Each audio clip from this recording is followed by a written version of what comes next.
सल्लल्लाहु अलैहि वसल्लम। हज़रत हारून बिन मूसा कहते हैं मैं ताबी हूं। किसके शागिर्द हैं? हज़रत अनस बिन मालिक के रज़ियल्लाहु ताला अन्हु, हुजूर के गुलाम के, जिन्होंने दिल पर जानी डिठा ओ अखियां ही तक लिया।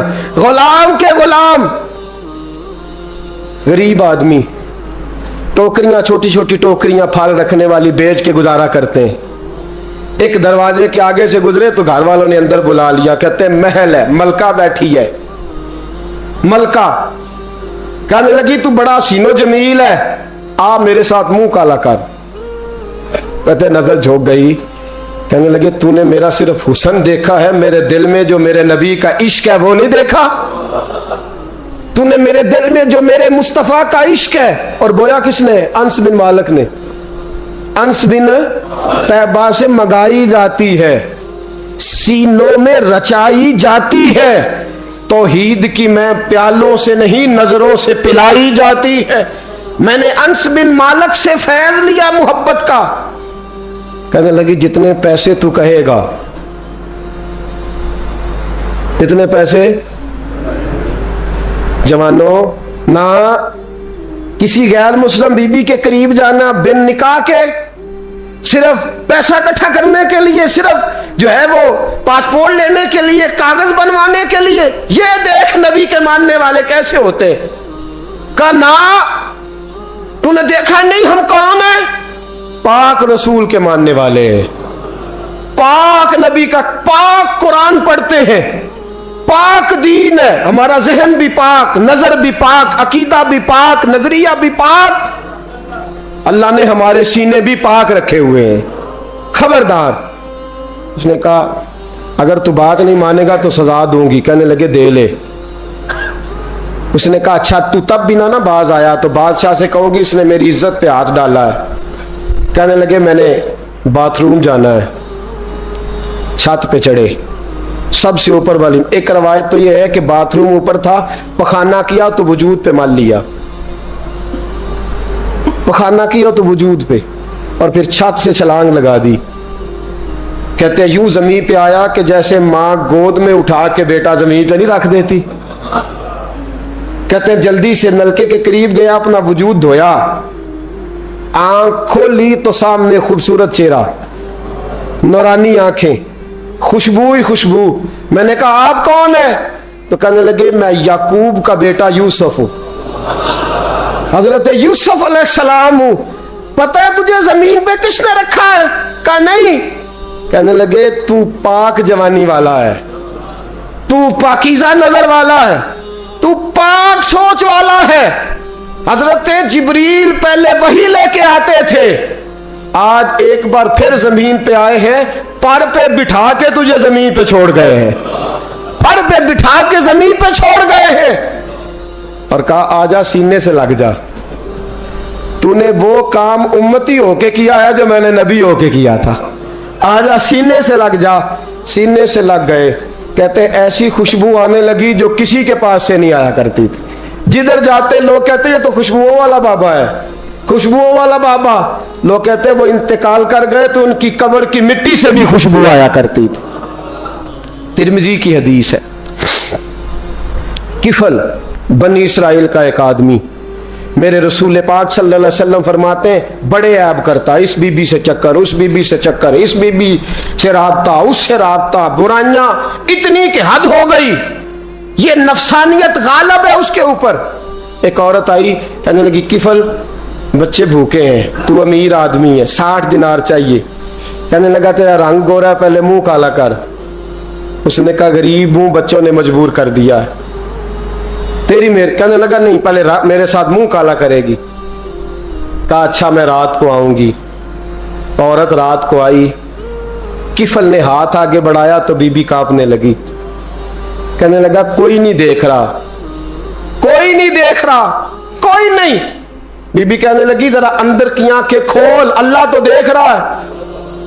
अंदर की खोल ना, अल्लाह तो देख रहा है, तू कैसे कहता कोई नहीं देख रहा? बस दिल पे चोट आई, कांपा। 60 दिनार दिए, बीबी को वापस भेज दिया। आंखों में आंसू आए, कहने लगे या अल्लाह मौत दे दे। इंतकाल कर गया।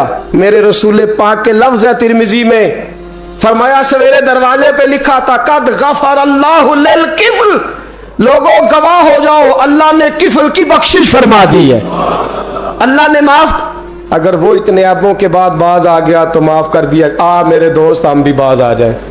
आ जब जुमे की नमाज में सर सजदे में रखे तो कह या अल्लाह उम्मत की सारी बेटियां मेरी बहनें हैं, या अल्लाह सारी बहनें मेरी बहनें हैं। ऐ अल्लाह मैं जिसको देखूंगा बहन की नजर से देखूंगा, जिसको देखूंगा बेटी की नहीं। और याद रखे रसूल पाक सल्लल्लाहु अलैहि वसल्लम ने फरमाया जिसको नमाज में मजा नहीं आता, जिक्र में मजा नहीं आता, वो नजर पाक कर ले। अगर नजर पाक हो गई तो इबादत में दिल लगने लग जाएगा। हदीस है, दिल लगेगा।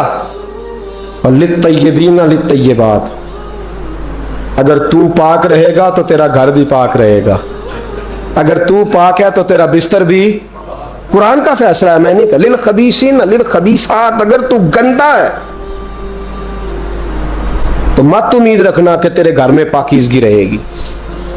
जैसी करनी वैसी भरनी पर बात आइंदा जुमे करूंगा, लेकिन ये इतनी सी बात याद रखे, फरमाया कुरान ने कि पाक मर्दों के लिए पाक औरतें होती हैं और खबीस मर्दों के लिए। ये कुरान कह रहा है, मैं नहीं कह रहा, कोई कौल नकल नहीं कर रहा।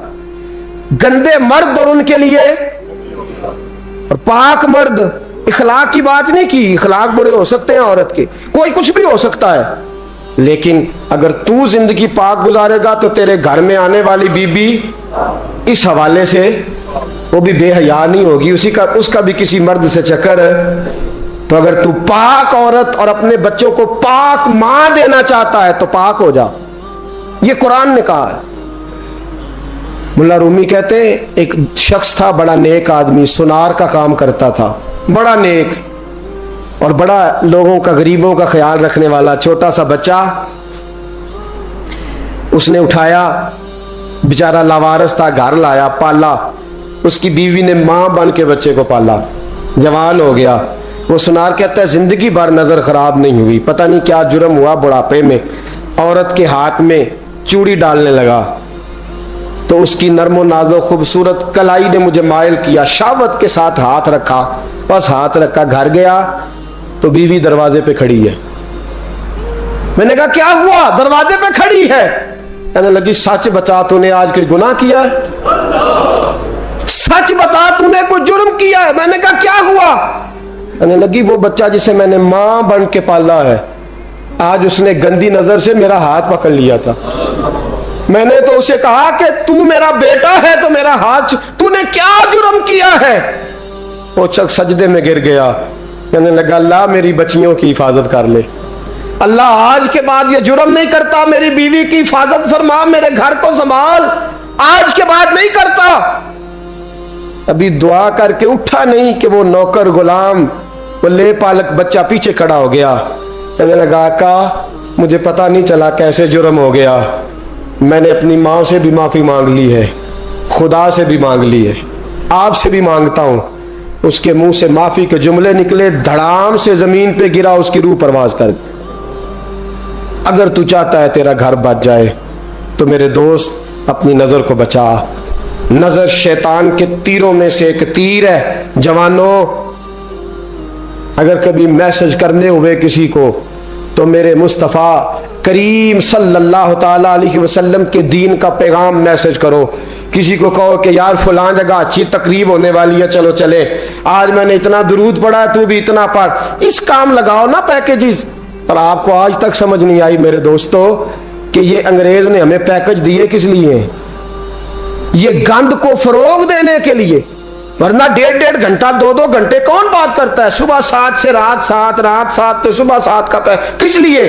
वो चाहता है नौजवानों कि तुम्हें नबी पाक का इश्क से तुम्हारी तार तोड़ के तुम्हें औरत के दामे फरेब में उलझा दे, तोड़ दो उसकी सारी चालें, नाकाम कर दो उसके सारे हरबे, नजर पाक कर ले, रूह पाक कर ले। और जिन लोगों का काम ही खवातीन के साथ मुलाकात का है, खुदा रहा अल्लाह से डरो।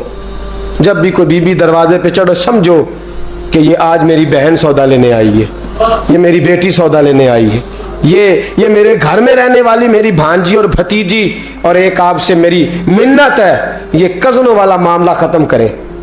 अगर भाई नाराज होता है तो कोई अर्ज नहीं, खाला नाराज, उसे कहो कि कजन तो कजन से मैंने देखा हाथ मिला रहे लड़के लड़कियां, और ये भी खुदा रहा दिकियानुसी, असल दिकियानुसी ये है, तू मेरे छोटे भाई के कपड़े ही नहीं धो के देती। नबी करीम अलैहिस्सलाम ने फरमाया देवर जहर है, जहर, और जहर के बारे में तू कहता है इसके कपड़े धो, इसके जूते पालिश कर। देवर को जहर कहा है रसूल पाक ने सल्लल्लाहु अलैहि वसल्लम। तो अजीब हरकत करता मैं दीन, ये दिकियानुसी असल जिसको हमने बना लिया। कजन की मिन्नत करो, बेटा अब तू जवान है, जब रसूल पाक ने मना फरमा दिया तो फिर तू आ, हम हमारे दरमियान बैठ। कोई इजाजत नहीं कजन को कि कजन को मोटरसाइकिल पे बिठाए और बाजार ले जाए, कोई इजाजत नहीं किसी को कि वो किसी के साथ इस किस्म का कोई ताल्लुक जो है उसको परवान चढ़ाए। घर में जरूर आए, बैठे जरूर, लेकिन जहां सब लोग बैठे वहां बैठे मुख्तसर वक्त। और आप चूंकि नौजवान बैठे हो, आप किसी के कजन हो, किसी के आप कुछ लगते हो, अव्वल तो किसी के घर जाओ ना। जवानी आवारा फिरने का नाम नहीं, दीन की खिदमत करने का नाम है। दीन की खिदमत, हमारे पास आओ, हम आपको दीन के काम लगाएं। हमारे पास आओ, हम आपको अल्लाह रसूल के काम लगाएं, आपको बतलाएं कुरान कितना पढ़ना है, इसको दुरुस्त करो, तलफ़ुज़ ठीक करो, जरूरियात दीन सीखो, दीन के मामलात में दिलचस्पी, नात सीखो, कुरान सीखो, इबादत सीखो, अपने वक्त को बचाओ और जाना ही कम कर दो। और अगर जाओ भी कभी खाला से मिलने, चाचू से मिलने, अंकल से मिलने, फुफ्फी से मिलने, तो जरूरत के तहत जाओ, जरूरी काम करो और लौट आओ। हिफाजत करो, सामने गड़ा हो तो कोई छलांग नहीं लगाया करता, सामने गड़ा देख के छलांग लगा के कहते हो मैं उलझ गया हूं, खुदा रा इस चक्कर से बच जाओ। वकुल लिल मुमिनीना यगुद्दू मिन अबसारिहिम, अल्लाह फरमाते हैं हबीब इनसे फरमाइए कि मोमिनो नजरें झुका के रखो, वयहफज़ू फुरूजहुम, अपनी शर्मगाह की हिफाजत करो, ज़ालिका अज़का लहुम, ये बड़ी पाकीज़ा बात है। इन्नल्लाह खबीरुम बिमा यसनऊन, बेशक अल्लाह तुम्हारी हर बात से बाखबर है। हमेशा मिदहत खैरुल आदाम में गुजरे दुआ अल्लाह के बंदे के लिए, नबी पाक अलैहिस्सलाम के गुलाम के लिए ज़रूरी करार दिया है। वो तीन खूबियां हैं, सादगी, आजिज़ी और कनात। जिस आदमी के अंदर ये तीन बातें पाई जाती हैं कि वो सादा भी हो, इज्जो इनकिसार वाला भी हो, और जो चीज़ें अल्लाह ने उसे दी हो उस पर उसकी कनात भी हो, वो राजी भी हो, तो ऐसे शख्स पर अल्लाह तबारक व तआला की खास रहमत नाजिल होती है। जिस बंदे के अंदर ये सलाहियतें पाई जाएं। हम देखते हैं कि इस जमाने में सादगी, आजी और कनात वाला पहलू खासा मुश्किल होता चला जा रहा है। कोई भी बरादरी हो, कोई भी कबीला हो, कोई भी इलाका हो, लोगों को अपना आप दिखाने का बहुत शौक होता जा रहा है। मैं भी हूं, मुझे भी मानो, मेरी भी सुनो और मेरी भी तारीफ करो, मेरी तरफ भी तवज्जो करो, ये माहौल बन गया। अगर आप सादगी वाले नहीं होंगे तो फिर आपने कुछ चीजें उधार की ओढ़ी होंगी जो असल, सादगी जो होती है वो असल होती है, असल रूप होता है आदमी का। अगर आपके अंदर सादगी नहीं होगी तो फिर आपने कुछ चीजें ऐसी अपने ऊपर लागू कर रखी होंगी जो आपका असल नहीं। तो जब आदमी असल से हटता है तो बेसुकून होता है। अल्लाह तबारक व तआला ने मुंह में दांत बनाए हैं तो ये असल है।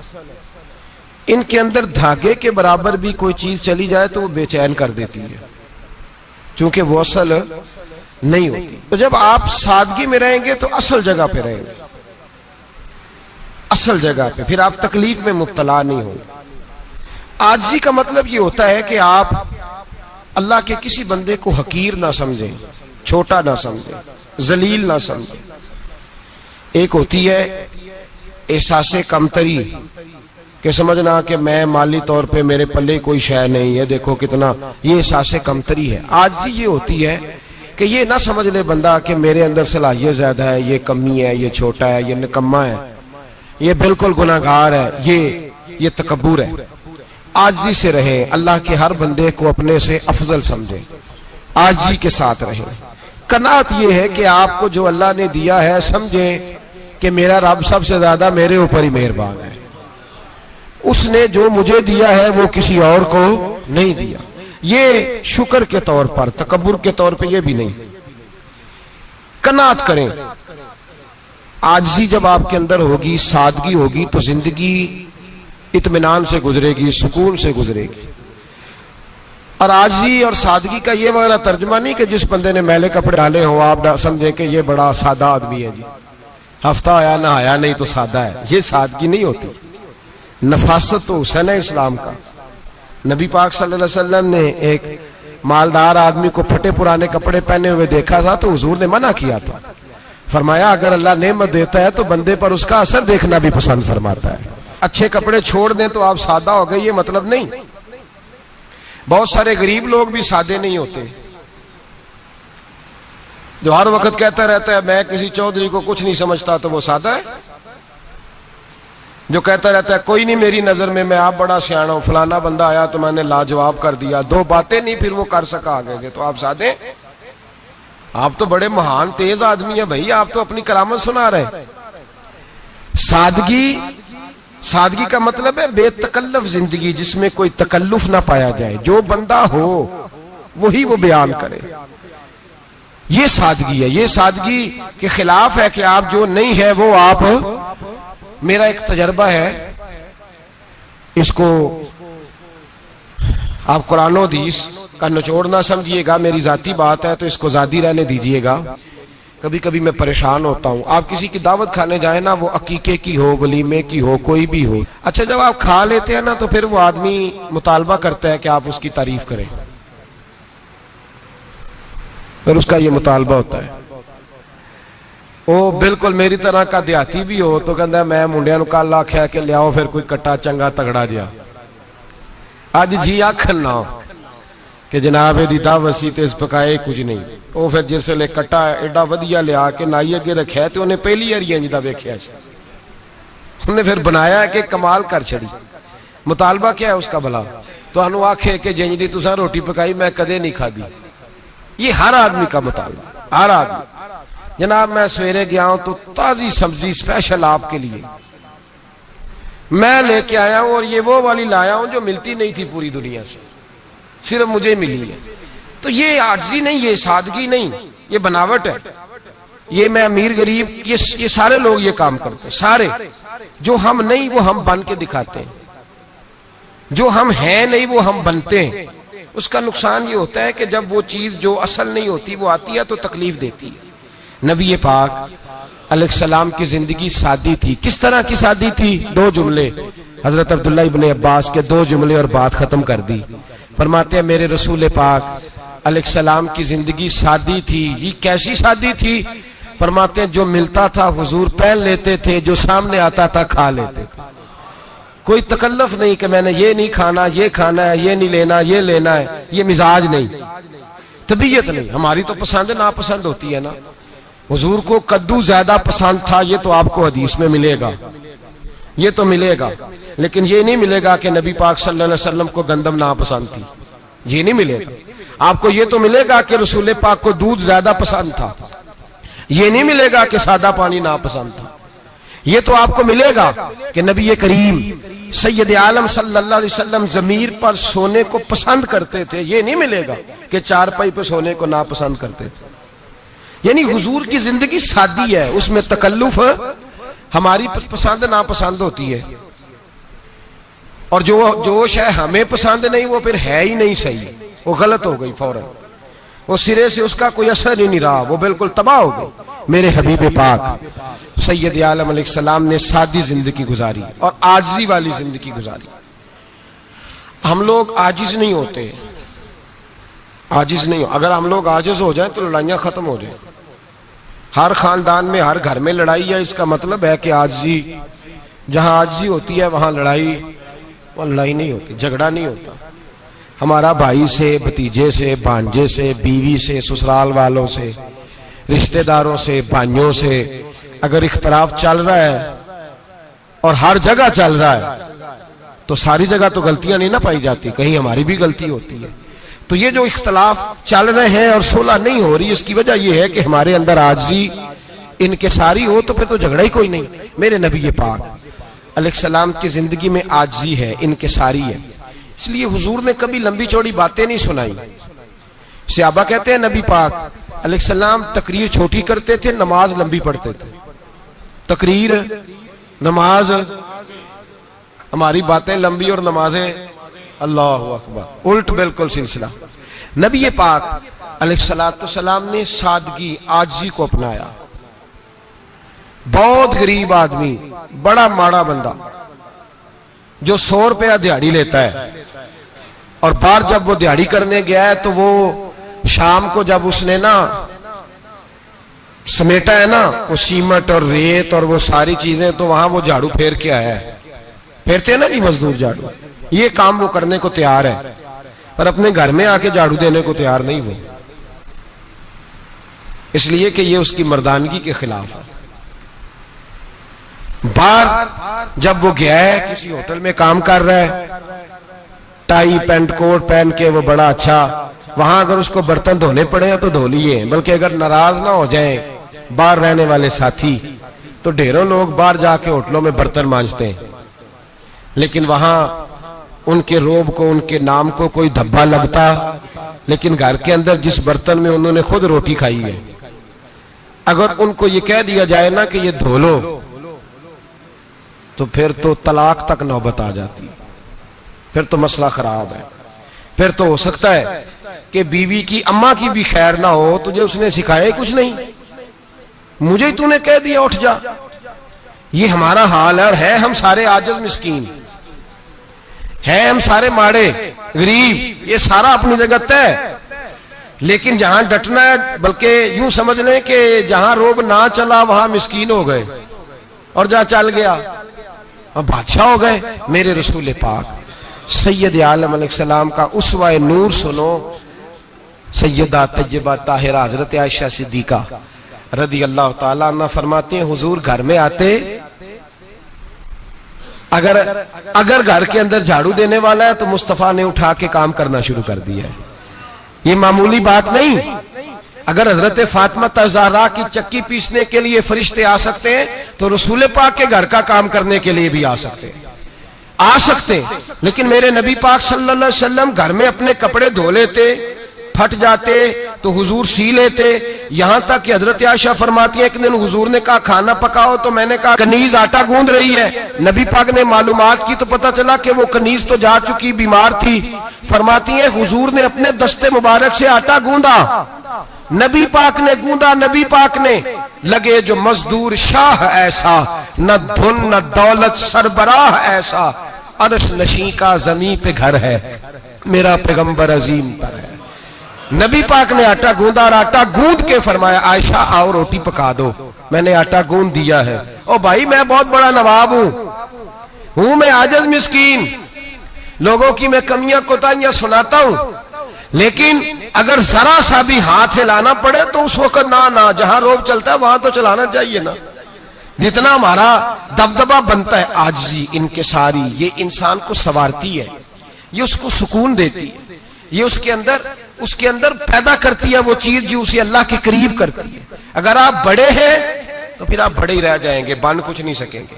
अगर आप में तकब्बुर है तो फिर अना का बुत कायम हो जाएगा, बन कुछ नहीं सकेंगे आप। हर आदमी को अपना आप दिखाने का शौक है, बनाने का शौक है, शोहरत, नाम भरी, अपने आप को जाहिर करना, बताना। 1,44,000 सहाबा थे मेरे रसूल पाक के, सारे कहिए सल्लल्लाहु अलैहि वसल्लम। जब हुजूर का नाम सुने तो दरूद पाक पढ़ा करें सल्लल्लाहु ताला अलैहि वसल्लम। 1,44,000 सहाबा थे, काम कर गए, किसी ने नाम नहीं बनाया, काम किया। शायद चंद 100 के नाम किताबों में मिलते हो, बाकियों ने काम किया, नाम पर तवज्जो ही नहीं। और कुछ ऐसे भी थे जो आए नहीं, बात मानी है मेरे नबी पाक की, हजरत वैसे करनी रदी अल्लाह, तशरीफ नहीं लाए, घर रह के वे हुजूर की बात मानी है। माँ की खिदमत करो, नहीं आए, खिदमत करी, तशरीफ नहीं लाए, घर रह के बात मानी। दर्जा क्या दिया मेरे रसूल पाक अलैहिस्सलाम ने? ड्यूटी लगाई मौला अली शेर खुदा की, हजरत उमर फारूक रदी अल्लाह ताला, फरमाया मेरा जुब्बा ले जाना और मेरे अवैस से मिलना और उसे कहना मेरी उम्मत की बख्शिश की दुआ मांगे। भाई घर रह के बात मानी, कोई शोरा नहीं, कोई नाम नहीं। इमाम अब्दुल वहाब शोरानी कहते हैं करन के लोग उन्हें रोड़े मारते थे और उनसे पूछते थे तेरा नाम क्या है, तो जनाबे वैसे करनी फरमाते थे अगर तो कयामत में बख्शा गया तो नाम बता दूंगा, और अगर वहीं अड़ गया तो नाम से क्या रह जाएगा, यहां तो लिखा रह जाएगा। और फिर दुआ मांगी। इमाम शौरानी ने लिखा है दुआ मांगी हजरत अवैस करनी ने, ए अल्लाह मैंने जिंदगी छुप के गुजारी है, मुझे जाहिर ना करना। मैं सिरापा मखजन राज था और रहा था मुद्दतों राज में, ये तो तेरा शौक के दीद कशा कशा मुझे खींच लाया मजाज में। ए अल्लाह मैंने पर्दे में वक्त गुजारा है, अल्लाह मस्तुरना बिसुतरिकल जमील। ए अल्लाह बस मुझे पर्दों में रखना, पर्दों में उठ बुलिया चल उथे बसीए जिथे बस देनी सारे अन्ने, ना कोई साडी जात पछाणे ना कोई सानू मन्ने। ए अल्लाह मुझे पर्दा दे, शोहरत नहीं चाहिए, मेरा नाम ना हो, कोई जाने कोई पहचाने ना, बस मैं तेरा हूं तो छुप के तेरे पास आ जाओ। इमाम फरमाते अल्लाह 70,000 फरिश्ते कयामत के दिन हजरत अवैसे करनी की शक्ल के पैदा करेगा और उन फरिश्तों के अंदर छुपा के जनाबे अवैस को अपनी और अपने महबूब की बारगाह तक ले जाएगा, चूंकि वो छुपे रहे। जरूरत नहीं, मैं सिरापा मखजन राज था, मैं तो रहा था मुद्दतों राज में, ये तो तेरा शौक के दीद कशा कशा मुझे खींच लाया मजाज में, शौक नहीं। मुझे भी पूछ लो, मेरा भी नाम ले लो। अब तो इस कदर ज्यादा अना का बुत आ गया, रोटी खिलाओ, जिसको खिलाई उसकी फोटो खींच के फेसबुक पे दो, पानी पिलाया तो पहले उसकी फोटो दे लो, अगर सलाम लिया तो पहले छोड़ दो यार, बस करो। ये अना के बुत बना लिया हम लोगों, किस चक्कर में पड़ गई है दुनिया। एक गरीब को 2, 4, 5 रुपए क्या दे दिए, एक आटे का थैले का दे दिया, 4 अखबारों में खबर दे दी, ये आजी है, ये तरीका है।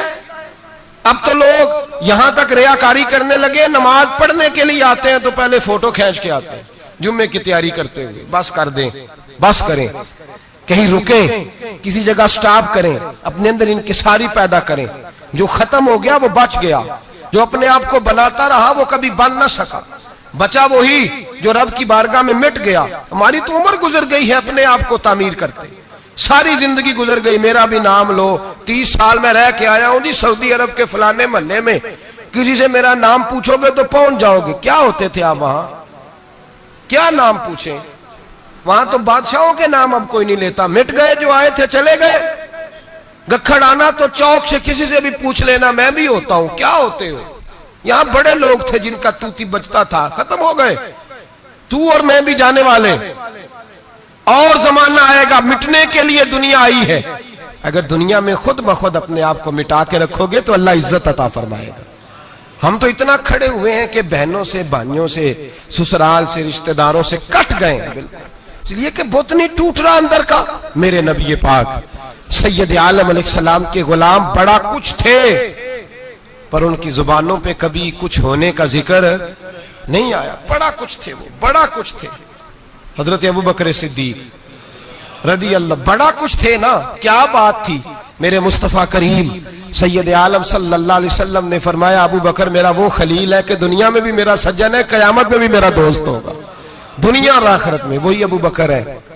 महल्ले में 7 गरीब बच्चियां रहती हैं, वो कहती हैं हमारी बकरियां, बाप फौत हो गया, बकरियों का दूध धो दो। तो अबू बकर सिद्दीक बकरियों का दूध धोने चले जाते हैं, उनके घर का काम काज करके आते हैं। सैयदना उमर फारूक, मेरे नबी पाक अलैहिस्सलाम ने फरमाया फरिश्ते 950 साल मेरे उम्र की शान बयान करें तो खत्म नहीं हो सकती। इतना बड़ा शख्स उमर फारूक, इतना बड़ा आदमी। एक दिन ऐलान किया उमर फारूक ने, लोगों मस्जिद में आओ, बात करनी है। अमीरुल मोमिनीन का पैगाम है, सारे मस्जिद में आ जाए। खचाखच मस्जिद नबी सहाबा से भर गई। और ऐसा जब ऐलान होता था तो सहाबा दौड़ के आते थे, शायद को जंग है, शायद किसी ने हमला कर दिया है, शायद कोई नई बात है। दौड़े आए लोग, मस्जिद नबी खचाखच भर गई। सैयदना फारूक आजम रदी अल्लाह तआला अन्हु मिंबर पे बैठे। हजरत अब्दुर रहमान इब्ने औफ रदी अल्लाह तआला अन्हु फरमाते हैं कि सहाबा तजस्सुस के देख रहे हैं कि पता नहीं किसी तरफ से पैगाम नहीं आ गया, कोई काफिर हमला नहीं करने लगा, अल्लाह जाने क्या हुआ है, बड़ी परेशानी है। उमर बैठे, अल्लाह की हम्द की, नबी पाक सल्लल्लाहु अलैहि वसल्लम पर दुरूद पढ़ा और फिर उमर फारूक बोले, फरमाने लगे, मैं जब मक्के में रहता था ना तो कभी घर में कहत आ जाता था, कभी कहत आता था घर में, बकरियों के दूध खुश्क हो जाते थे, गंदम नहीं मिलती थी, पानी नहीं होता था। तो फरमाया मेरी अम्मा मुझे खाला के घर भेज देती थी। कबीला बनु मखजूम, उस कबीले में मेरी खाला की शादी हुई थी तो वो मालदार लोग थे, उनके पास ज्यादा बकरियां, ज्यादा ऊंट, ज्यादा गायें, ज्यादा खेत थे। हजरत उमर फारूक फरमाने लगे, मैं उनके घर जाता तो मेरे खालू समझ जाते कि उमर को इसलिए भेजा गया है कि कहत आ गया है। फरमाते हैं वो मुझे सवेरे बकरियां चराने ले जाते, शाम तक मैं उनकी बकरियां चराता। अमीरुल मोमिनीन उमर, एक तरफ मसला यह है कि कैसर किसरा की दीवारें हिल रही हैं उमर के नारों से, और इधर उमर मिंबर पे बैठ के खुतबे दे रहे हैं। फरमाते हैं मैं बकरियां चराता, शाम तक खाला के घर जाके मजदूरी करता, और फरमाते हैं शाम होती तो एक मुट्ठी किशमिश मुझे देते वो। आप फरमाते हैं मैं बड़े कद वाला था, एक मुट्ठी किशमिश मिलती है, कभी एक मुट्ठी खजूरें, मैं शाम को खा के सो जाता। कई कई महीने यूं ही गुजरते तो मेरी अम्मा का पैगाम आता कि हालात सही हो गया, मेरे बेटे को भेज दो। ये बात कही, हजरत उमर रोने लगे और फिर कहने लगे अब वो वक्त आया है कि लोग मुझे अमीरुल मोमिनीन उमर कह के पुकारते हैं। बस ये दो बातें की। उमर ने कहा चलो जोहर का वक्त हो गया, अजान पढ़ो, उठो नमाज पढ़े, उठो। अजान हुई, इकामत हुई, जनाब उमर ने नमाज पढ़ाई, लोग चले गए तो सैयदना अब्दुर रहमान इब्ने औफ यराना था जनाब उमर से, बाजू पकड़ के कहने लगे उमर सियाना बंदा यार तू ये दो बातें सुनाने के लिए इतना मजमा इकट्ठा किया था, ये दो बातें कहने के लिए कि मैं खाला के घर जाके मजदूरी करता था तो एक मुट्ठी किशमिश मिलती थी, एक मिट्टी मुट्ठी खजूरें, ये कहने के लिए कि मैं बकरियां चराया करता था। तो हजरत उमर फारूक रदी अल्लाह ताला अन्हु फिर रोए, फिर आंखों में आंसू आए। कहने लगे अब्दुर रहमान आज ना मिस्र शाम से कुछ लोग आए थे और वो बता रहे थे कि उमर तेरा डंका वहां भी बड़ा बजता है। वो मुझे कह रहे थे तेरे नाम के वहां भी बड़े दबदबे हैं, बड़े तज़किरे हैं। तो मेरा नफ्स मुझे कह रहा था उमर देखा देखा तू यहां बैठा है और वहां तेरे नाम का शोर हो रहा है, मुझे इसने बड़ा किया है। तो मैंने आज मुस्तफा के सारे गुलाम इकट्ठे करके अपनी औकात बता दी है। मैंने अपनी औकात बताई है कि मैं कुछ नहीं, कोई शय नहीं, कोई चीज ही नहीं, असी किसी से कुछ नहीं जे लगदे, ना कोई साडा दर्दी। मैंने बताया है कि मैं तो किसी के बकरियां चरा के एक मुट्ठी किशमिश लेके, एक मुट्ठी किशमिश लेके गुजारा किया करता था। गुजारा मुझे मेरे कुछ साथी ना ले गए गुजरांवाला सर्दियों के मौसम में, मुझे कहने लगे स्वेटर पसंद कर लें अपनी मर्जी का। तो मैंने कहा यार मुझे तो वही मजा आता है जो मेरी अम्मा क्रोशिये से बनाया करती, वही वो पहले अब्बा पहनते थे, फिर वही स्वेटर बड़ा भाई पहनता था, फिर हमारे खाते में आ गया। और फिर उसकी तारीफें होती थी गुर्बत छुपाने के लिए, उसकी तारीफें होती थी, बड़ी बड़ी मेहनत से बना है जी, क्या बात है, बड़ा गर्म है, तो अब छोटे भाई को दे दिया जाए। हमने कहा वही जमाना देखा है, वही रंग देखा हुआ है और उस पर फख्र है।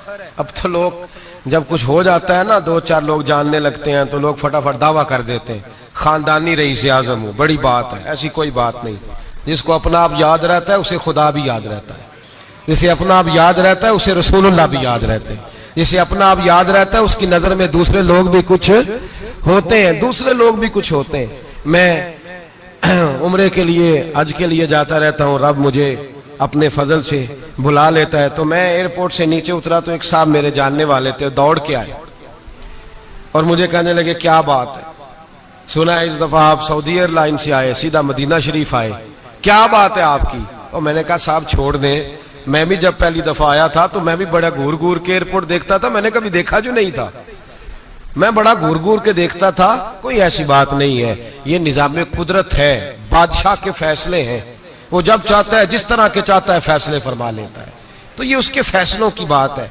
हम लोग ना जिस हैसियत पे होते हैं वहीं रह जाते हैं, पिछली बात भूल जाते हैं, इसलिए हम चाहते हैं जो भी हमें मिले झुक के मिले, जो भी आए। और ये मेरा आपका सबका मुश्तरका मामला है। मेरे नबी पाक सल्लल्लाहु ताला अलैहि वसल्लम ने सहाबा से पूछा तुम्हें बताऊं जन्नत के बादशाह कौन होंगे, जन्नत के आम लोग नहीं, जन्नत के, बोलिएगा जरा, जन्नत के अल्लाह बादशाह। जन्नत में तो जाना बड़ी बात है, और हुजूर जन्नत का भी बादशाह। इब्ने माजा में लफ्ज है।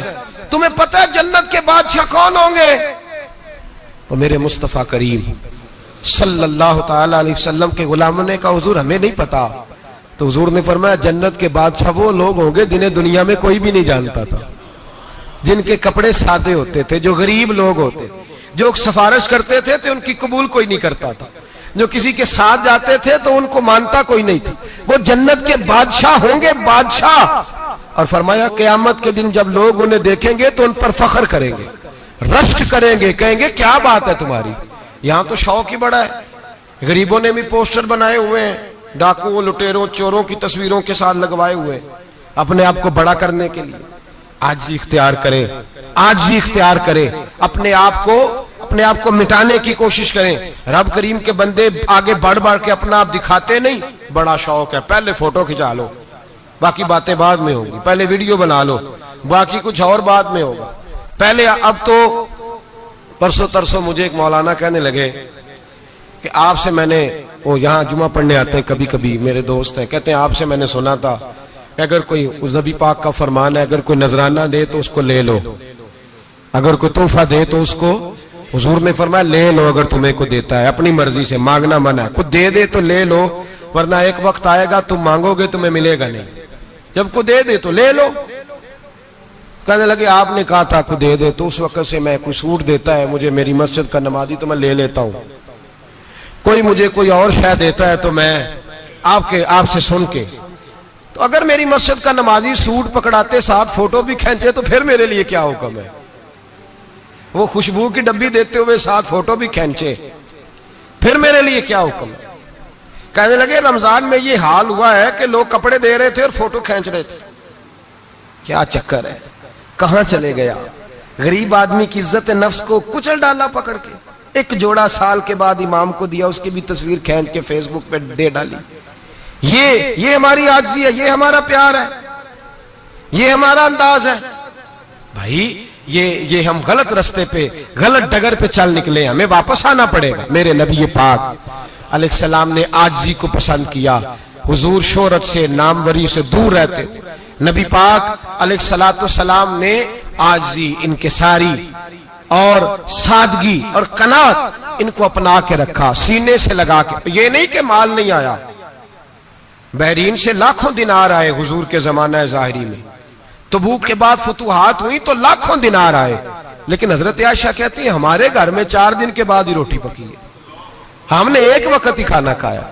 लाखों रुपया आया है, पर हमारे घर के अंदर जो खाना आया है वो सिरका ही आया है। हमने रात अगर रोटी बच गई है तो सवेरे उठ के रात वाली खाई है। हमारे घर के अंदर वही हालात रहे, इसलिए कि मेरे नबी पाक अलैहिस्सलाम ने फरमाया मैं तुम्हारी दुनिया से हासिल करने नहीं आया, मैं तो मुसाफिर की तरह वक्त गुजारने आया। हम ज्यादा के चक्कर में निकले तो बड़ा कुछ कुचल के आ गए, बड़ा कुछ। आजी जब पैदा होती है, इनकिसारी जब पैदा होती है, जब तवाज़ो आती है, फिर इंसान बनता है, फिर वो समझता है, फिर उसके अंदर तब्दीली आती है, फिर वो। और बुजुर्ग फरमाते हैं आजी वाले को नमाज में भी लज्जत आती है, वरना तो किसी ने पूछा था, एक शायर इस्लामाबाद में रहते थे, तो उनसे किसी ने पूछा कि आपका शहर किस तरह का है? उन्होंने कहा मेरा उस शहर अदावत में बसेरा है जहां लोग सजदों में भी लोगों का बुरा सोचते हैं। मेरा उस शहर अदावत में बसेरा है जहां लोग सजदों में भी लोगों का, नमाज पढ़ते हुए कहते हैं देखो कितनी बू आ रही है इससे, कपड़े नहीं बदल के आया, नमाज पढ़ते हुए भी साथ वाले के बारे में बुरा सोच रहे हैं। जब आजी सैयद अहमद कबीर रिफाई रहमतुल्लाह ताला अलैह, ये सिलसिला रिफाइया के शेख हैं, आला हजरत रहमतुल्लाह अलैह ने इनकी बड़ी तारीफ लिखी है फतावा रज़विया में। मिस्र के अंदर सिलसिला रिफाइया और शाज़लिया, बहुत सारे लोग इस सिलसिले में मुरीद हैं। सैयद अहमद कबीर रिफाई इतने बड़े सूफी थे कि मेरे मुस्तफ़ा करीम सल्लल्लाहु अलैहि वसल्लम के रोजे पर हाजिरी देने गए। नबी पाक की बारगाह में हाथ दुआ करें अल्लाह हम सबको वहां हाजिरी नसीब फरमाए, अल्लाह हम सबको बार बार ये मौके अता फरमाए। सैयद अहमद कबीर रिफाई हाजिरी देने गए तो जब नबी पाक के गुंबद पे पहुंचे तो कहने लगे या रसूलल्लाह मैं कब्र देखने नहीं आया, मैं तो दीदार करने आया। हुजूर ये तो ज़ियारत में करता रहता था, दीदार करने आया। ये कह के रोने लगे। इतनी देर रोए कि मेरे मुस्तफ़ा करीम ने अपना दस्ते मुबारक कब्र से बाहर निकाल दिया। हाथ मुबारक बाहर आया और 10,000 लोगों ने देखा। कितने लोगों ने? अब यहां भी लोगों को शक होगा जी कैसे बाहर आया, तो बुखारी सुना देता हूं, मसला जरा हल हो जाए। मस्जिद नबी की तामीर हो रही थी। तामीर तो कहते हैं कि दीवार नहीं, तामीर करते वक्त ना एक दीवार गिरी, ये बुखारी के लफ्ज है। दीवार गिरी तो एक पैर बाहर आ गया। पैर को देखा तो कहते हैं हाथ रखते थे तो उसमें बिल्कुल ऐसे था जैसे खून साइडों पे हो गया, बिल्कुल जिंदा। शोर हो गया कि ये नबी पाक का कदम मुबारक है, हुजूर का। बहुत सारे लोग इकट्ठे हुए, उलमा को बुलाया, पैर देखा तो कहने लगे नबी पाक का नहीं, ये तो सैयदना फारूक आजम का है। जब ये कहा ना फारूक आजम का है तो फिर एक शोर उठा कि ये हाल है उनके गुलामों का, तो सरकार का आलम क्या होगा। ये हाल है उनके गुलामों का तो फिर सरकार का आलम। ये बुखारी है। तो जिंदा है वल्लाह, तो जिंदा है वल्लाह, मेरी चश्मे आलम से छुप जाने वाला। सैयद अहमद कबीर रिफाई इतने बड़े, नबी पाक सल्लल्लाहु अलैहि वसल्लम ने दस्ते मुबारक बाहर निकाला, 10,000 लोगों ने देखा। किसी ने हजरत सैयद अहमद कबीर रिफाई से पूछा कि बाबा इतना बड़ा दर्जा, इतना बड़ा मकाम कैसे मिला?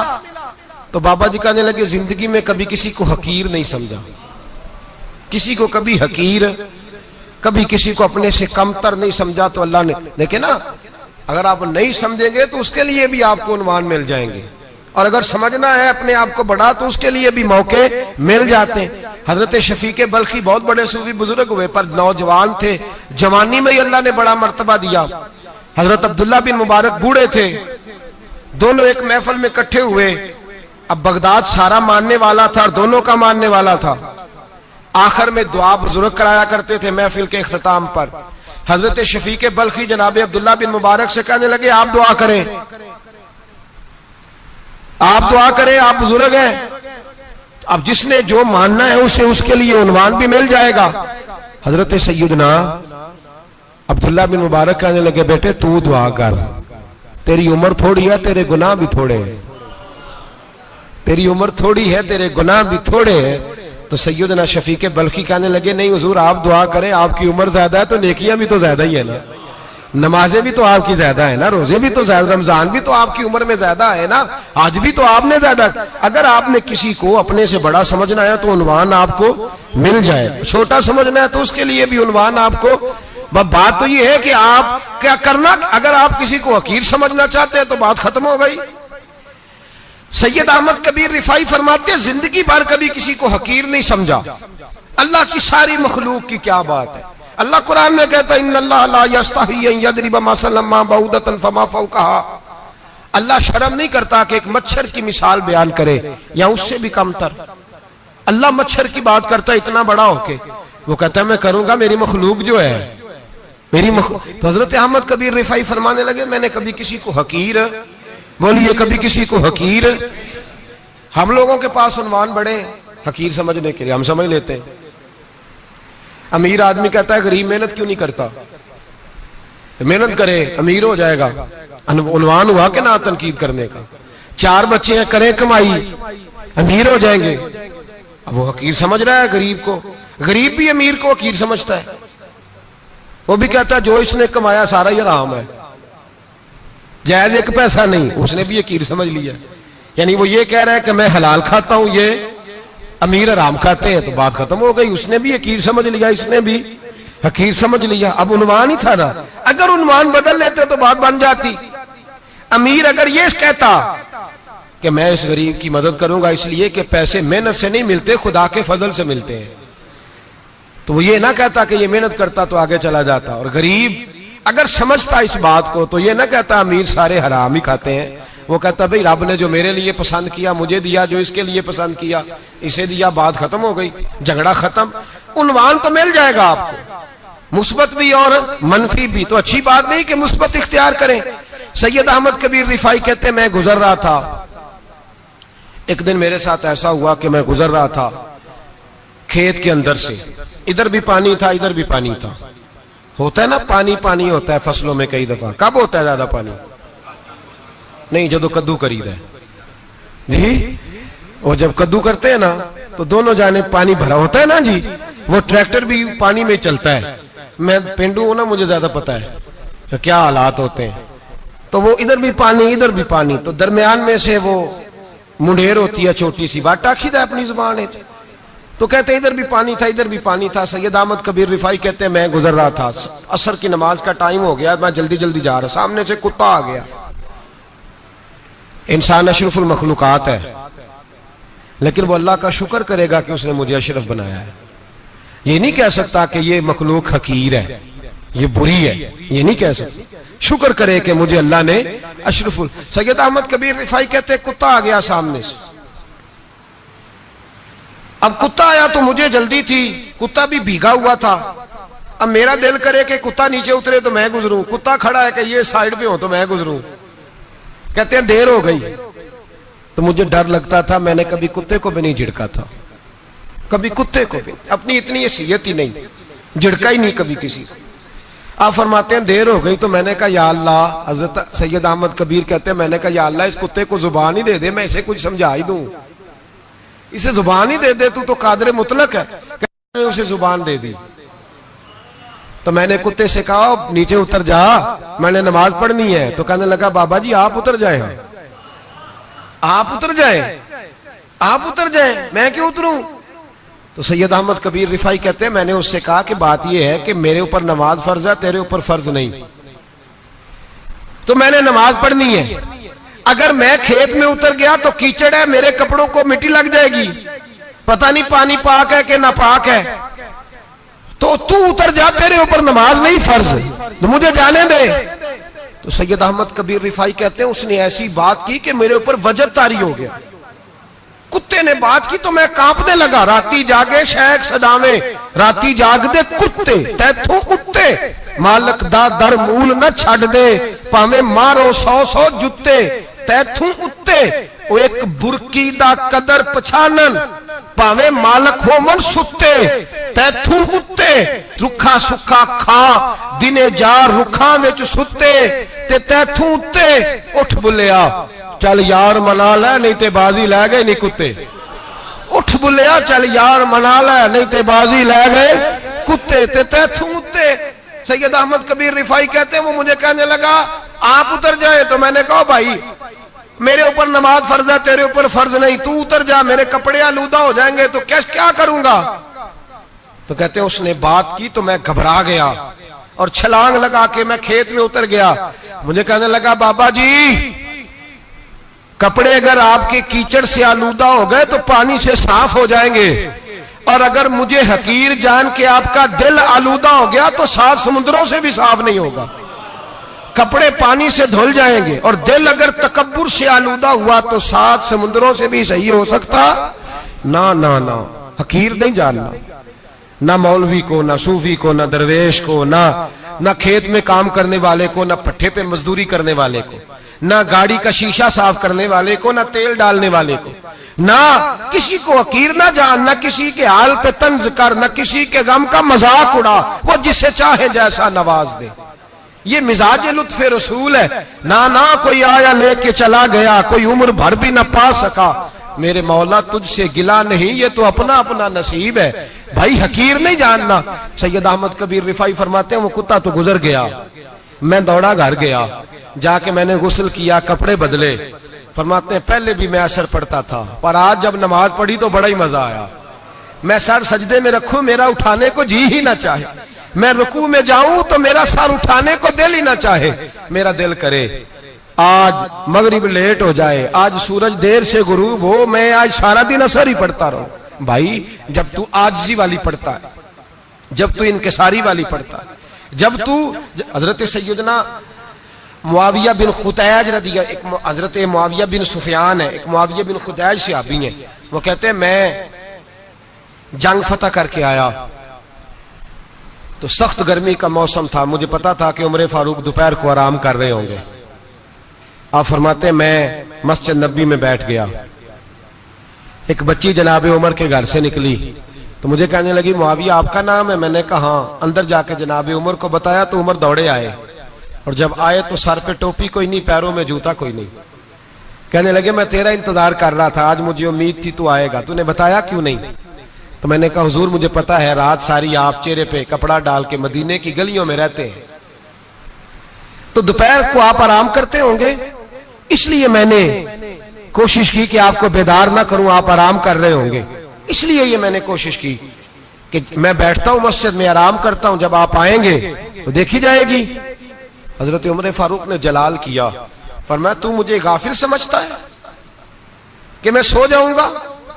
और आप फरमाने लगे मैं कौम का खादिम हूं जिसकी इतनी ज्यादा रियाया हो वो सो जाए चुप करके, मैंने जवाब नहीं देना अल्लाह की बारगाह में?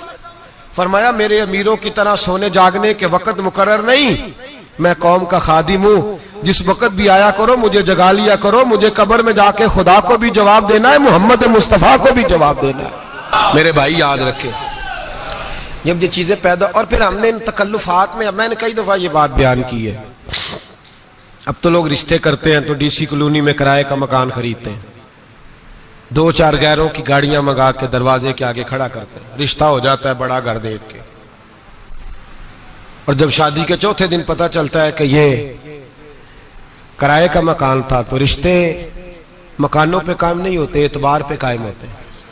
वो एतबार टूटता है तो जिंदगी भर कायम नहीं होता दोबारा। जो आप हैं आप वही रहें, जो आप नहीं है वो कभी बनने की कोशिश ना करें। और मेरे अजीज ये भी याद रखें, आजिज़ी आपको सवार देगी। और वैसे भी हम अल्लाह के हुजूर जाने वाले, अगर पर्दों में छुप के चले जाएंगे तो बच जाएंगे, और अगर हम अपना आप दिखाते ही रहें, सारी जिंदगी इसी चक्कर में रहें कि मुझे भी पूछो, मुझसे भी मुशावरत करो, मेरी भी बात सुनो, तो ये अना की दौड़ तो खत्म ही नहीं होती। हिर्स सिर्फ पैसे की नहीं होती, हिर्स हवस शोहरत की भी होती है। और नबी पाक सल्लल्लाहु अलैहि वसल्लम ने इसको भी बयान फरमाया है कि ये जो तेरे अंदर चीज पैदा होती है ना, मैं जाना जाऊं पहचाना जाऊं, इससे भी अपने आप को बचा। सहाबा के बाद जिस शख्स की खिलाफत सबसे मजबूत हुई वो हजरत उमर बिन अब्दुल अजीज थे। इतनी बेहतरीन खिलाफत की कि लोगों को हजरत उमर का जमाना याद आ गया। हजरत उमर बिन अब्दुल अजीज, इराक में रहने वाली एक औरत थी, उस औरत का खामद फौत हो गया तो 5 बच्चियां यतीम थी। वो इराक से चली और जनाब उमर बिन अब्दुल अजीज के पास आई कि आप मेरी बच्चियों का वजीफा लगा दें।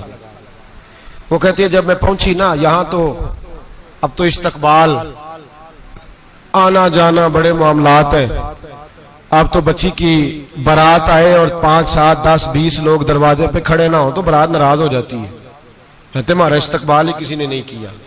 तो इस्तकबाल तो अब इस तरह है जिस तरह नशा नहीं होता, ये इस्तकबाल की हालत है, अमीरों से लेके गरीबों तक। मुझे पूछा ही नहीं, किसी ने कुर्सी नहीं दी, आगे नहीं बिठाया, अब ये वाला मामला है। और मैं मेरी तरह के लोग, नेक लोगों की बात नहीं करता। अब तो हम देखते हैं फला मौलाना का इस्तकबाल हो रहा है, फला के लिए लोग खड़े हो रहे हैं, नारे लग रहे हैं। और अब तो मैं देखता हूं ऐसे ऐसे हाथ लहराते हैं सूफी और दरवेश कहलाने वाले, जैसे सियासी लीडर लहराया करते हैं। ये क्या तरीका हुआ? ये कौन सा तर्ज जिंदगी? मेरे नबी पाक सल्लल्लाहु अलैहि वसल्लम ने फरमाया जो ख्वाहिश करे कि मैं आऊं और लोग खड़े हों वो तो जहन्नमी है, तो दोज़खी है। सारे वही तरीके हम इख्तियार करते जा रहे हैं, वही प्रोटोकॉल है हर जगह। वो लोग जिनके दरवाजे खुले होने चाहिए थे वहां भी हर वक्त के लिए मामला तय हो गए। याद रखें मेरे नबी पाक अलैहिस्सलातु वस्सलाम ने जो तालीमात दी, हजरत उमर बिन अब्दुल अजीज रहमतुल्लाह ताला अलैह। औरत कहती है मैं पहुंच गई, मैंने लोगों से पूछा घर कहां है, तो कहा वो जहां बोरी लटक रही है ना बाहर, टाट का पर्दा लगा हुआ है, वो हजरत उमर बिन अब्दुल अजीज का घर है। कहती है मैं दरवाजे पे दस्तक दी, एक औरत ने दरवाजा खोला तो मुझे बीबी जान के अंदर बुलाया। तो उनके घर के अंदर जब मैं दाखिल हुई तो बड़ा सारा सेन था, एक तानिम कुआं लगा था, एक तरफ एक बड़ा दरख्त था और एक छोटा सा बनाई हुई थी जगह बर्तन धोने के लिए। और बीबी ना बर्तनों को मिट्टी लगा के साबुन लगा के बैठी हुई थी, काम कर रही थी वो औरत। मुझे उसने दरख्त के नीचे बिठाया, पानी पिलाया। कैसे आई हो? मैंने कहा अमीरुल मोमिनीन से मिलना है। कहने लगी बैठो थोड़ी देर में आ जाते। कहती थोड़ी, मैंने समझा घर की कोई मुलाजमा है, मैं बैठ गई। थोड़ी देर गुजरी, फिर दस्तक हुई, उस बीबी ने उठ के दरवाजा खोला। तो जब वो शख्स अंदर आए तो कहने लगी बड़ी देर से बर्तनों को साबुन लगा के बैठी हूं, कहां रह गए थे? कहती हैं वो साहब कहने लगे बस जरा मसरूफ हो गया था, दौड़े गए, कुएं से पानी निकाला, बीबी को दिया, उसने बर्तन धोए। कहती है फिर थोड़ा सा सिरका और एक रात की रोटी वो लाई, उस शख्स ने खाई। मैंने कहा कि ये दोनों घर के मुलाजिम हैं, मियां बीवी काम करते हैं। जब वो खाना खा चुके तो वो औरत मेरे पास आई, कहने लगी उठ के मिल लो अमीरुल मोमिनीन से। मैंने कहा कौन अमीरुल मोमिनीन? तो कहने लगी कब से तो आए हैं, ये जिसने कुएं से पानी निकाला यही मुसलमानों का अमीर है, और ये जिसने दरख्त के नीचे बैठ के सिरके से रोटी खाई है यही। ये फरिश्तों की दास्तान नहीं, ये वो लोग हैं। मैं रात को भी कह रहा था एक जगह पे कि ये लोग जो है ना, जिनका आप रोज शिकवा करते हैं हुकूमतें बड़ी खराब हैं, ये कोई नहीं खराब, बिल्कुल खराब नहीं। जितने सियासी लीडर हैं सारे सही हैं। खराब वो लोग हैं जो इन्हें वोट दे के लीडर बनाते हैं, बिल्कुल खराब नहीं। मैं तो इनके हक में होता जा रहा हूं। नाराज हो गए ना आप लोग? अल्लाह करे तुसी हो जाओ तो अगले इलेक्शन च सियाने भी हो जाओ, आमीन तो कह दे। मैंने कोई मशवरा नहीं देना, इसलिए कि मेरी नजर में कोई ऐसा शख्स नहीं जिसके लिए मैं आपसे कह सकूं कि वोट दें। और हम तो ऐसी बात करें तो कई लोग नाराज होकर चले जाते हैं, लेकिन कोई परवाह नहीं, इसलिए कि ये दीन मेरे नबी पाक का दीन सिर्फ मस्जिद का दीन नहीं। इंशाअल्लाह आइंदा जुम्मे नजरिया पाकिस्तान बयान करूंगा और बताऊंगा कि पाकिस्तान का मतलब क्या, ला इलाहा इल्लल्लाह मुहम्मदुर रसूलुल्लाह सल्लल्लाहु अलैहि वसल्लम। हुजूर का जो कुरान नाफज होगा मस्जिद में, वो कुरान कचहरी में भी नाफज होगा इंशाअल्लाह। और वो कुरान नाफज होने आया है, असेंबलियों में वही कुरान नाफज होगा इंशाअल्लाह। और यही चिराग जलेगा तो रोशनी होगी। बयान करेंगे और डट के बयान करेंगे, आपको बताएंगे। बस जो बात समझा रहा हूं फिल वक्त वो समझे। मुजरम वो नहीं जो बड़ा बन के लूटता है, मुजरम वो है जो उसको सपोर्ट करता है, जिसने उसे बड़ा बनाया है। ये याद रख लें, हमारी कोई बचत नहीं होगी, हमसे पूछा जाएगा। हम सारे कचहरी में खड़े होंगे, अल्लाह सवाल करेगा कि तुम बताओ तुम इनके मददगार क्यों बने थे, तुम सपोर्ट क्यों करते थे, ये पूछा जाएगा और हमने जवाब देना है। बहरहाल आम दाम पर सरे मतलब जनाब उमर बिन अब्दुल अजीज रहमतुल्लाह अलैह के वो बीबी गई तो कहने लगी कि ये अमीरुल मोमिनीन ने कहा, वो उठ के हाजिर हुई, कहा हुजूर मैं इराक से आई हूं, मेरा खामद फौत हो गया, मेरी 5 बेटियां हैं, वजीफा लगा दे। वो बीबी कहती है मेरा दिल था कि यतीम बच्चियों का 100 दिनार साल का लगा देंगे तो बड़ी बात है। कहती है जब मैं उनके पास गई तो हजरत उमर बिन अब्दुल अजीज को बताया तो वो रोने लग गए और मुझसे माफियां मांगने लगे। मैंने कहा हुजूर आप क्यों माफी मांगते हैं? तो कहने लगे इसलिए माफी मांग रहा हूं कि तू मेरी रियाया में थी और तेरी 5 बच्चियां यतीम थी, तुझे खुद चल के आना पड़ा है। मेरा काम था तेरी खबर लेता, माफ कर दे अल्लाह की रिजा के लिए। उन्होंने वजीफा लिखना शुरू किया तो मेरी एक बच्ची का 1000 दिनार साल का लिखा। मैंने कहा अल्लाह तेरा शुक्र है।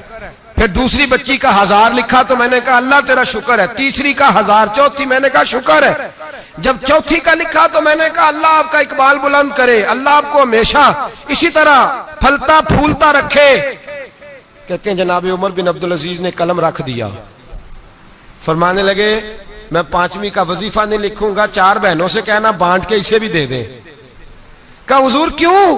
आप फरमाने लगे जब तक तू अल्लाह का शुक्र अदा कर रही थी मैं भी रब से जुड़ा हुआ था और अल्लाह से डर के लिख रहा था। अब तूने मेरी तारीफ की है, अब मेरी जात आ गई है, अब मैं अगर ये वजीफा लिखूंगा तो इससे अल्लाह राजी नहीं होगा, इससे मेरे नफ्स में रिया पैदा होगी। अब मैं 5वीं का नहीं लिखूंगा, जा और जाके इराक के गवर्नर को दे। बीबी कहती है मैं घोड़े पे बैठी और मैं चंद दिनों के बाद इराक पहुंची। जब सवेरे आके मैंने वालिए इराक को रुका दिया तो वो चीख मार के रोया। मैंने कहा क्या हुआ? तो कहने लगा बीबी आज रात को हजरत उमर बिन अब्दुल अजीज का इंतकाल हो गया, फौत हो गए, तो इंतकाल कर गए। कहती मैं भी तड़प के रोई। मैंने कहा मेरी यतीम बच्चियों का क्या बनेगा? तो वो गवर्नर कहने लगा तेरे वजीफे जारी रहेंगे, तुझे मिलते रहेंगे। तो कहने लगी कैसे? कहने लगा मैं अगर तो गवर्नर रहा तो तेरा वजीफा जारी रहेगा और अगर गवर्नरी से उतर भी गया तो मैं जाती तौर पे मालदार हूं, फिर भी तेरी बच्चियों के माहाना पैसे पहुंचते रहेंगे। मैंने कहा तू क्यों देगा? कहती वो रो पड़ा। कहने लगा अगर अमीर हजरत उमर बिन अब्दुल अजीज जैसे हो तो फिर अल्लाह गवर्नरों के दिलों में भी रहम डाल दिया करता है, फिर मेरे जैसे लोगों को भी वो बदल देता है। हजरत उमर बिन अब्दुल अजीज घर आए, 3 बेटियां थी, एक को आवाज दी, वो आई तो उसने मुंह पे हाथ रखा है। दूसरी को आवाज दी, वो आई तो मुंह पे हाथ रखा है। तीसरी को आवाज दी तो मुंह पे हाथ रखा है। आपने अपनी बीवी से कहा कि ये बच्चियां मुंह पे हाथ क्यों तीनों ने रखा हुआ, क्या बात है? तो बीबी रो पड़ी, कहने लगी 4 दिन हो गए मेरी बेटियां प्याज से रोटी खा रही हैं। 4 दिन हो गए, उनके मुंह से बदबू आती है, इसलिए वो आपके सामने आती हैं तो मुंह पे हाथ रख लेती हैं। 4 दिनों से बीबी रो रही है। हजरत उमर जलाल में आ गए। आप फरमाने लगे, तू ये रो रही है, तू रोई है, तूने मेरे घर में रह के अल्लाह की नाशुक्री की है। तू शुक्र अदा नहीं करती कि 3 वक्त प्याज और रोटी तुझे घर की 4 दीवारी के अंदर मिल जाता। रो रही है। और मैं आ मेरे साथ बाहर निकल, तुझे वो लोग दिखाऊं जो झोपड़ियों में रहते हैं और मांग के खाते हैं। आ तुझे दिखाऊं। इतनी नाशुक्री कि घर के अंदर प्याज पहुंच रहा है, रोटी पहुंच रही है, और तू कहती है मेरी बेटियां प्याज से खाती हैं। शुक्र कर फाके नहीं काटने पड़े। फिर अगले लफ्ज कहे तो रो पड़े। फरमाने लगे, मैंने तो मुस्तफा के वो हालात भी सुने हैं जिसमें कई दिन बीबी फातिमा ने फाके किए।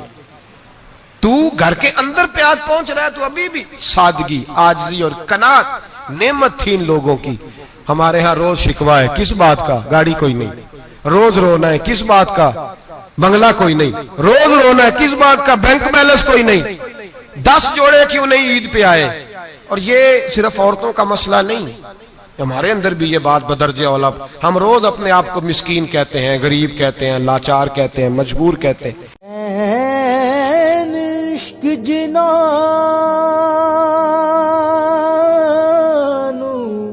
लग जांदा